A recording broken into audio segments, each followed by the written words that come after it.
అందరికీ నమస్కారం. ఇప్పుడే అందిన వార్త. టీటీడీ షాకింగ్ నిర్ణయం. ఇక 3 నెలలకు ఒకసారి దర్శనం. ఈ విషయాలన్నీ తెలుసుకునే ముందు వీడియోని పూర్తిగా చూడండి, అప్పుడే మీకు పూర్తిగా అర్థమవుతుంది. అదేవిధంగా చాలామంది సబ్స్క్రైబ్ చేసుకోకుండా వీడియోని చూస్తున్నారు, దయచేసి సబ్స్క్రైబ్ చేసుకోండి. సబ్స్క్రైబ్ చేసుకోవడం వల్ల నేను చేసే ప్రతి వీడియో అప్డేట్ మీకు ముందుగానే నోటిఫికేషన్ రూపంలో వస్తుంది. అదేవిధంగా లైక్ చేయడం మర్చిపోతున్నారు, దయచేసి లైక్ చేయండి. లైక్ చేయడం వల్ల ఇటువంటి ఇంపార్టెంట్ ఇన్ఫర్మేషన్ చాలామందికి రీచ్ చేసిన వాళ్ళు అవుతాం. ఇక లేట్ చేయకుండా వీడియోలోకి వెళ్ళిపోతాం. తిరుమల తిరుపతి దేవస్థానం కొత్త నిర్ణయం తీసుకుంది. స్థానికులకు 3 నెలలకు ఒకసారి మాత్రమే తిరుమలను దర్శించుకునే వీలు కల్పిస్తుంది. స్థానికులు కోటాలో వీరు తిరుమల వెంకటేశ్వర స్వామిని దర్శించుకోవాలంటే 90 రోజుల సమయం ఆగక తప్పదు. ఒకసారి టోకెన్ తీసుకున్నాక తర్వాత 3 నెలల వరకు కూడా స్థానికులకు కోటా కింద తిరిగి టోకెన్ పొందే వీలు లేదు. ప్రతి నెల మొదటి మంగళవారం తిరుమల శ్రీవారిని దర్శించుకునేందుకు తిరుపతిలో నివాసం ఉండే స్థానికులకు అవకాశం టీటీడీ కల్పించింది. డిసెంబర్ 3వ తేదీ నుంచి ఈ దర్శనాలు కల్పించబడుతున్నాయి.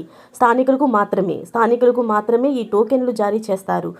తిరుపతిలో 2 చోట్ల ఈ టోకెన్లు జారీ అవుతున్నాయి. డిసెంబర్ 2వ తేదీ నుంచి తిరుమలలోని మహతి ఆడిటోరియంలోను, తిరుమల బాలాజీ నగర్లోను కూడా కమ్యూనిటీ హాల్లో దర్శన టోకెన్లు ఉచితంగా ఇస్తారు. అయితే ముందు వచ్చిన వారికే ప్రాధాన్యత ఉంటుంది. అదే సమయంలో ఈ టోకెన్లు తీసుకువచ్చిన వారు ఒరిజినల్ ఆధార్ కార్డును తప్పనిసరిగా చూపించాల్సి ఉంటుందన్న నిబంధనలను విధించారు. దర్శనం టికెట్ పొందడానికి కూడా ఒరిజినల్ ఆధార్ కార్డు చూపించాలి. దివ్య దర్శనం క్యూ లైన్లో వీరిని అనుమతిస్తారు. ఇలాంటి లేటెస్ట్ అప్డేట్స్ అన్ని మీరు ముందుగా పొందాలి అనుకుంటే ఛానల్ని సబ్స్క్రైబ్ చేసుకోండి. Thanks for watching friends.